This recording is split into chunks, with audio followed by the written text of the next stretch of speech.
주시는 하나님 말씀은 구약성경 예레미야 22장 13절에서 19절입니다. 구약성경 1084쪽이 되겠습니다. 예레미야 22장 13절에서 19절까지의 말씀입니다. 구약성경 1084쪽 예레미야 22장 13절에서 19절까지의 말씀입니다. 한 목소리로 읽도록 하겠습니다. 불의로 그 집을 세우며 부정하게 그 다락방을 지으며 자기의 이웃을 고용하고 그의 품삯을 주지 아니하는 자에게 화 있을진저 그가 이르기를 내가 나를 위하여 큰 집과 넓은 다락방을 지으리라 하고 자기를 위하여 창문을 만들고 그것에 백향목으로 입히고 붉은 빗으로 칠하도다. 내가 백향목을 많이 사용하여 왕이 될 수 있겠느냐? 내 아버지가 먹거나 마시지 아니하였으며 정의와 공의를 행하지 아니하였느냐? 그때에 그가 형통하였었느니라. 그는 가난한 자와 궁핍한 자를 변호하고 형통하였나니 이것이 나를 알미 아니냐? 여호와의 말씀이니라. 그러나 내 두 눈과 마음은 탐욕과 무죄한 피를 흘림과 압박과 포악을 행하려 할 뿐이니라. 그러므로 여호와께서 유다의 왕 요시아의 아들 요야김에게 대하여 이와 같이 말씀하시니라.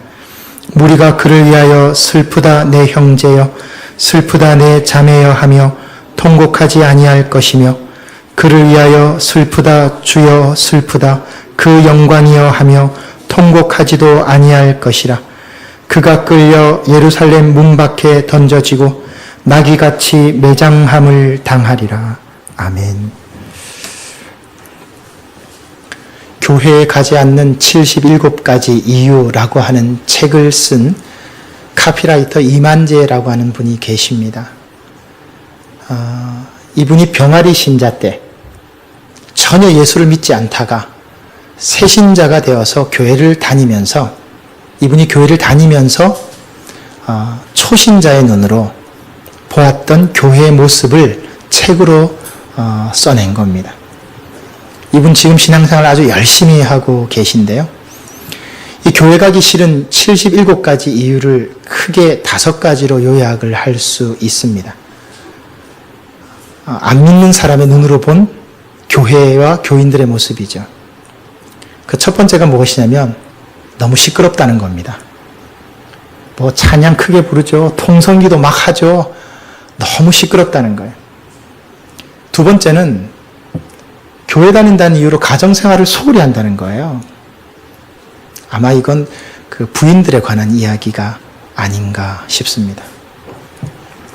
그리고 세 번째는 교회에서 너무 예배 참석을 강요한다는 거예요. 네 번째는 자기들밖에 모르고, 5번째는 교회와 세상 안의 구조가 크게 다르지 않더라. 첫 번째, 두 번째, 세 번째는 그렇다 할 수 있습니다. 근데 네 번째, 자기들밖에 모르더라. 그리고 5번째, 교회가 세상과 크게 구분이 없더라. 이 부분은 우리가 좀 새겨 들어야 될 지적이 아닐까 하는 생각이 듭니다. 교회 와서 보니까 세상과 크게 다르지 않다라는 거예요. 세상적 성공 기준을 가지고 사람을 평가하고 잣대를 들이댑니다.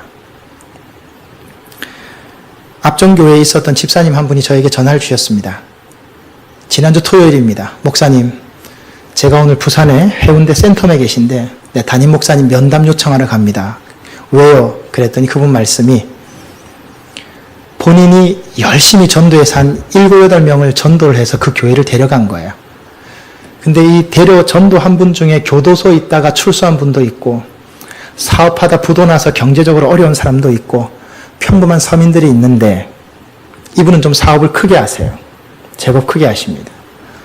그런데 교인들이 좀 있고 직분받고 이런 분은 잘 하는데 별 볼 일 없는 사람들이 가니까 그다지 관심을 안 보이더라.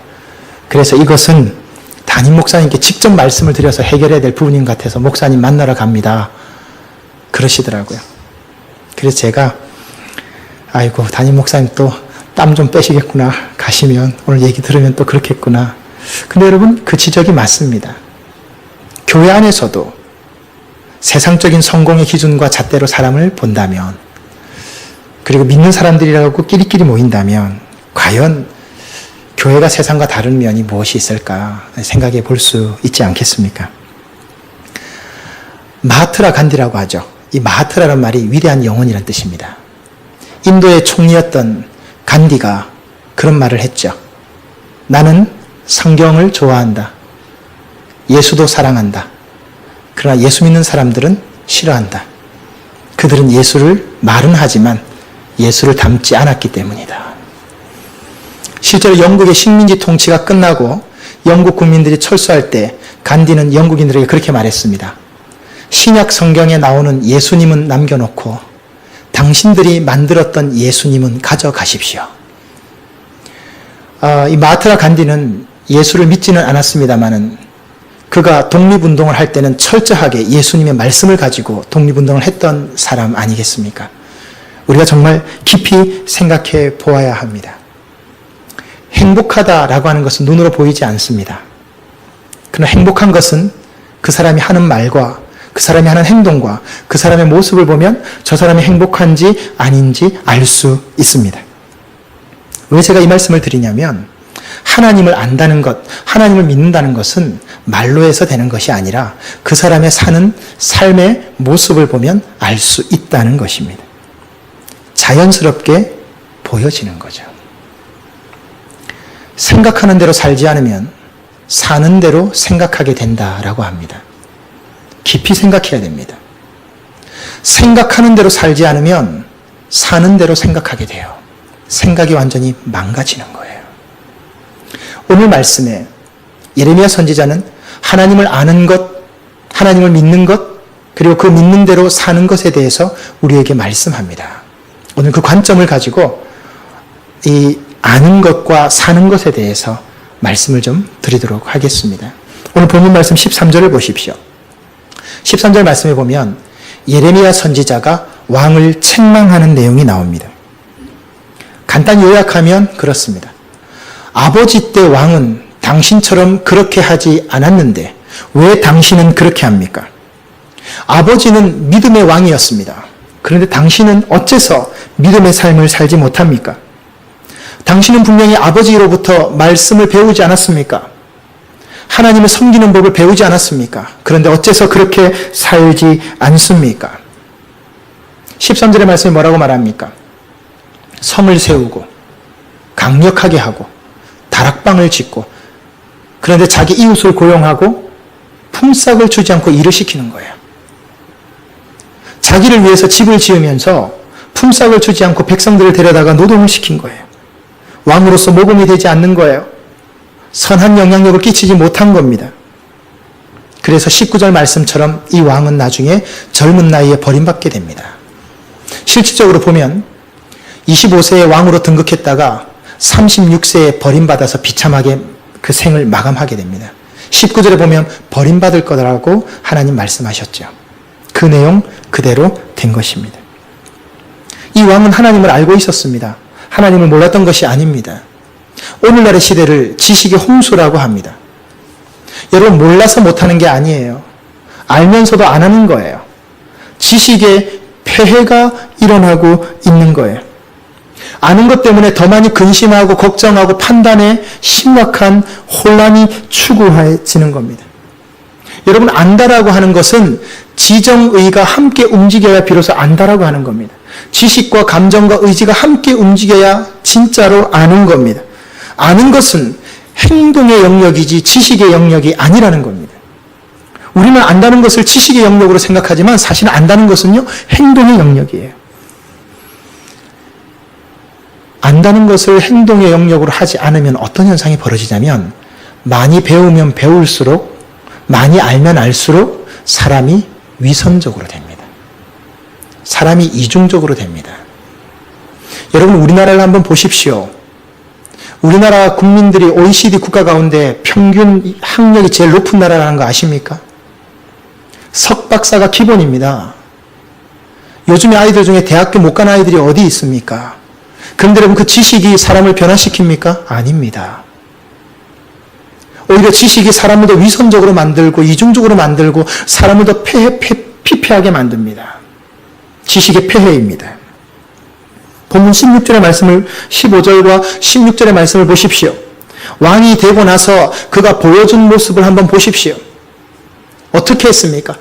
최고급 자재인 백향목을 사용해서 자신을 꾸밉니다. 예레미야 선지자는 책망합니다. 16절 말씀 보십시오. 15절 끝에와 16절 말씀 보십시오. 너희 아버지 때 왕은 그렇게 살지 않았다는 거예요. 먹거나 마시거나 즐기면서 살지 않았다는 거예요. 정의와 공의를 행하고 고통받는 사람들을 생각하고 약한 사람들을 생각하고 그들을 대변하고 그들을 변호하며 살았다는 거예요. 여러분 왕이라는 자리에 앉아서 근면검소하게 사는 것 결코 쉽지 않습니다. 그가 그런 삶을 살 수 있었던 것은 16절 말씀 뭐라고 합니까? 나를 알미 아니냐. 정확하게 하나님을 알고 있었다는 말이에요. 하나님을 진정으로 알았기 때문에 아는 것과 사는 것이 같았다는 의미입니다. 그러나 아들 왕은 그렇게 안 했어요. 자신을 위해서 궁궐을 짓고 최고급 자재를 들여다가 백성들을 동원하고 노동을 시켰어요. 자기 한 사람의 유익을 위해서 다른 사람을 힘들게 했어요. 다른 사람에 대한 관심이 없었어요. 이것은 하나님을 아는 게 아니라는 거예요. 하나님을 모르는 거예요. 오스카 와일드라고 하는 사람이 쓴 그날 이후라고 하는 글이 있습니다. 이 글에 보면 그런 내용이 나옵니다. 예수님이 어느 날 궁금해지셨습니다. 내가 고쳐준 사람, 내가 치료해준 사람이 어떤 삶을 살고 있는지 궁금해서 그 사람들을 찾아갔습니다. 찾아갔더니 술주정뱅이가 한 사람 앉아 있습니다. 그 사람은 술이 없이는 살 수 없는 폐인이 된 사람입니다. 예수님 그 사람 앞에 앉아서 말합니다. 내가 너를 고쳐주지 않았느냐? 내가 너를 치료해주지 않았느냐? 너 어쩌다가 이 지경이 되었느냐? 그 사람이 말합니다. 움직이지 못할 때는 구걸해서 먹고 살아야 되기 때문에 부끄러운 줄 몰랐는데 건강한 두 발로 걸어 다니고 난 이후에는 먹을 수도 없고 일자리도 없어서 방황하다 보니까 내가 이전보다 더 안 좋은 상황이 되고 말았습니다. 조금 더 가다가 피투성이가 되어서 싸우고 있는 청년을 만났습니다. 예수님 다시 묻습니다. 내가 너의 눈을 뜨게 해주지 않았느냐?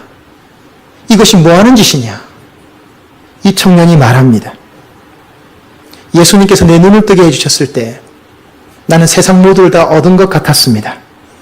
그러나 눈을 뜨고 나서 내가 본 세상은 차마 눈 뜨고 볼 수 없는 세상이었습니다. 차라리 눈 뜨지 말고 소경으로 사는 것이 더 나았겠다라는 생각이 들 정도로 세상은 피폐해지고 황폐해졌습니다. 그렇게 화를 내다 보니까 내가 이렇게 난폭하고 망가진 사람이 되고 말았습니다. 라고 하면서 주님 앞에 흐느껴 울더라는 겁니다. 이 이야기가 무엇을 말하는 이야기인지 아십니까? 교회 다닌다고 예배 드린다고 다 끝난 게 아니라는 말입니다. 교회만 다니고 예배만 열심히 드린다고 해서 모든 것이 다 끝난 게 아니라는 거예요. 그 이후가 중요하다는 말이에요. 예배 드리고 난 다음이 더 중요하고 교회 왔다가 간 다음이 더 중요하고 은혜 받고 난 다음이 더 중요하고 말씀 들은 다음이 더 중요하고 여러분 지금 그냥 편히 앉아서 말씀 듣는 게 아니에요. 이것은 여러분에게 사명으로 주어지는 거예요. 말씀을 듣고 나서도 내 삶에 아무런 변화가 없다면 예배를 드리고 난 다음에도 내 삶에 아무런 변화가 없이 똑같이 살아간다면 그것은 하나님을 아는 게 아니에요. 고침받고 치유받고 은혜 받고 난 다음이 더 중요해요. 여러분 전도도 마찬가지 아닙니까? 새로운 사람 데리고 오면 어떻게 합니까? 그 다음이 중요합니다. 믿는 모습을 보여줘야 되는데 그렇지 않으면 그 사람은 완전히 믿음이 망가져버리고 말아요. 아, 교회 생활은 저렇게 하는 거구나. 더 망가져버리고 맙니다. 여러분 지금 우리가 2주째 새가족부 성경 공부를 진행하고 있습니다. 제가 참 그 새가족부를 진행하면서 제 스스로가 부끄러운 게 하나 있습니다. 그 자리에서 어떤 이야기가 나오면 이런 얘기가 주로 나옵니다. 예수 천당 불신종, 무조건 예수만 믿으면 어떤 짓을 해도 천국 갑니까? 지금 세거적 교육 받는 분 정말 새신자입니다. 병아리 신자입니다. 이분들 두 분이 공통적으로 그걸 질문합니다. 목사님, 정말로 예수 천당 불신지옥이라는데 예수만 믿으면 무슨 짓을 해도 무조건 다 천국 갑니까? 제가 아니라고 그랬습니다. 아니요. 성경에 그런 거 없습니다. 예수 믿으면 삶이 엉망이 되어도 무조건 천국 가냐고요? 아니요. 천국 못 가요. 천국 못 가요. 예수 믿고 난 다음이 중요합니다. 이제 어떻게 하겠는가? 여러분, 이 말씀이 바로 그 말씀입니다. 하나님을 정말 아는 사람은 나에게 관심을 가진 사람이 아니에요. 지금 내 옆에 있는 사람을 살피는 사람이에요. 저 사람의 상황이 어떤가? 저 사람이 무엇 때문에 힘들어하는가? 저 사람에게 어떤 아픔이 있고 어떤 힘든 일이 있는가? 하나님의 사랑을 받았고 하나님의 말씀을 받았고 하나님의 은혜를 받았다면 응당 그에 합당한 삶이 있어야 하고, 그것이 바로 나타날 때는 다른 사람을 향한 관심으로 나타나는 것이 하나님을 아는 사람의 삶이라는 겁니다. 16절과 17절 말씀을 보십시오. 예레미야 선지자는 말합니다. 아버지 왕은 당신처럼 살지 않았습니다. 가난하고 궁핍한 사람을 변호하며 살았습니다. 그래서 16절에 뭐라고 합니까? 형통했다. 여러분, 좀 이상하지 않습니까? 이게 어떻게 형통입니까? 가난한 자를 돌보고 정의롭고 궁핍한 자를 변호하고 사는 게 어떻게 형통한 거예요? 형통한 게 뭡니까? 돈 많이 벌고 건강하고 명예, 부귀, 권세 누리며 사는 게 형통한 거지. 자식들 다 잘 되고, 그죠? 다 평안하고 아무런 걱정 의심 없이 사는 게 형통한 거지. 그런데 성경은요, 그게 형통한 삶이 아니라고 말해요. 가난하고 궁핍하고 어려운 사람을 돌보는 것이 형통하다. 그리고 16절 뒷부분에 뭐라고 말합니까? 이것이 나를 진짜 아는 사람의 삶의 모습이고 이것이 바로 여호와의 말씀이다. 세상적 형통과 많이 다릅니다. 근데 이 아들은요, 자기를 위해서 살았어요. 명예와 권력과 자신에게 주어진 사회적 책무를 다하지 아니하고 자기의 즐거움과 유익을 위해서 살아간 겁니다. 여러분, 이 세상 가운데 아무도 혼자 살 수 있는 사람은 없습니다. 우리 모두는 반드시 누군가를 필요로 하고 누군가의 울타리가 되어줘야 되고 누군가의 도움이 되고 도움을 받으며 살도록 되어 있는 겁니다. 그것이 가정이 되어야 되고 그것이 교회가 되어야 되고 그것이 사회가 되어야 되고 그것이 국가가 되어야 합니다. 사회 정의가 바로 서 있지 않으면 모두가 불행하고 희생자가 되는 거예요. 여러분, 인생에 있어서요, 참 공평한 게 하나 있습니다. 공평하다라기보다는 모든 인생에 적용되는 한 가지 원칙이 있습니다. 그게 뭐냐면 하나님께서 모든 인생에게 완전하게 갖춘 것을 다 주지 않았다는 점입니다. 반드시 한 가지 이상은 부족한 게 있도록 하셨습니다. 반드시입니다. 반드시. 한 가지 이상 부족한 게 있도록 하셨습니다.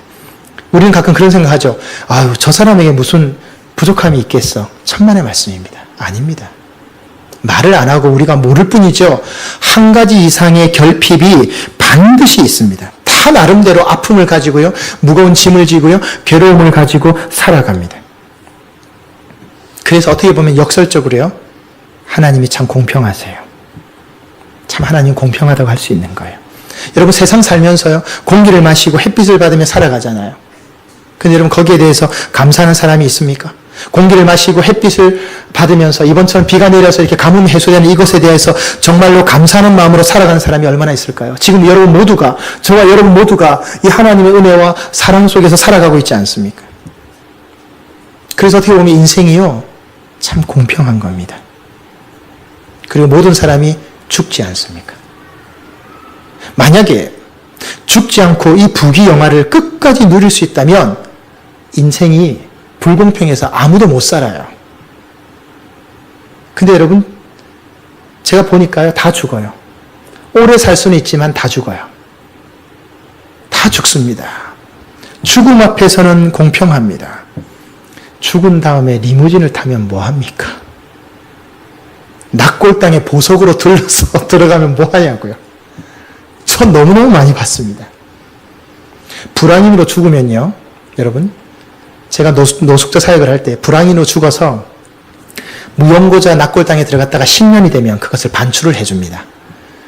한 사람의 불황인의 보호자로 제가 등록을 했다가 그 10년 된 날 제가 연락을 해서 그 유고를 받았습니다. 근데 여러분, 목회를 하면서 보니까요, 옥합으로 만든 유골함도 봤고요. 그 유골함은 국가에서 해주는 거라 아무것도 없어요. 나무로 된 직사각형 하나 있어요. 근데 똑같아요. 뭐가 다르죠? 뭐가 다릅니까? 죽음 앞에서는 공평합니다. 그래서 어떻게 보면 하나님이 역설적으로 참 공평해요. 그래서 여러분, 공평하신 하나님을 보여주어야 될 사명이 저와 여러분에게 있어요. 세상은 공평하지 않죠. 그러나 하나님을 알고 나면 세상이 참 공평하다는 걸 알게 됩니다. 그 일을 위해서 우리가 하나님을 아는 것이고 삶을 살아가는 것이죠. 하나님을 안다는 것은 나를 중심에 놓지 않는 사람입니다. 하나님 중심이고 다른 사람 중심입니다. 나에 대한 관심에서 다른 사람을 향한 관심으로 되돌리는 겁니다. 특별히 예수 믿는 사람들은 사회적 책임을 가지고 살아야 합니다. 공적인 책임의식을 가지고 살아야 합니다. 그것이 세상의 빛과 소금이라 말씀하신 예수님의 뜻입니다. 왜 예수님이 너희는 교회의 빛, 하나님 앞의 빛 이렇게 말씀하지 않고 왜 너희는 세상의 빛이라고 말씀하셨는가? 왜 세상의 교회라고 말씀하셨는가? 그것을 생각해야 됩니다. 특별히 그리스도인들은 역사의식을 가지고 있어야 되고 공적인 책임감을 가지고 있어야 합니다. 말씀을 정리하겠습니다. 16절에 나오는 알이라는 단어가 나오죠. 이 알이라는 단어는요, 그렇게 행하는 것이라는 뜻입니다. 이것이 사전적 의미입니다. 하나님께 순종하는 것, 이웃을 사랑하는 것, 사회적인 공의와 정의와 책임감을 가지고 사회의 구성원으로 살아가는 것, 그것이 바로 하나님을 아는 삶입니다. 하나님을 누리는 삶이고 하나님을 믿는 삶입니다. 생각과 말을 넘어서서 구체적으로 여러분의 삶 속에서 하나님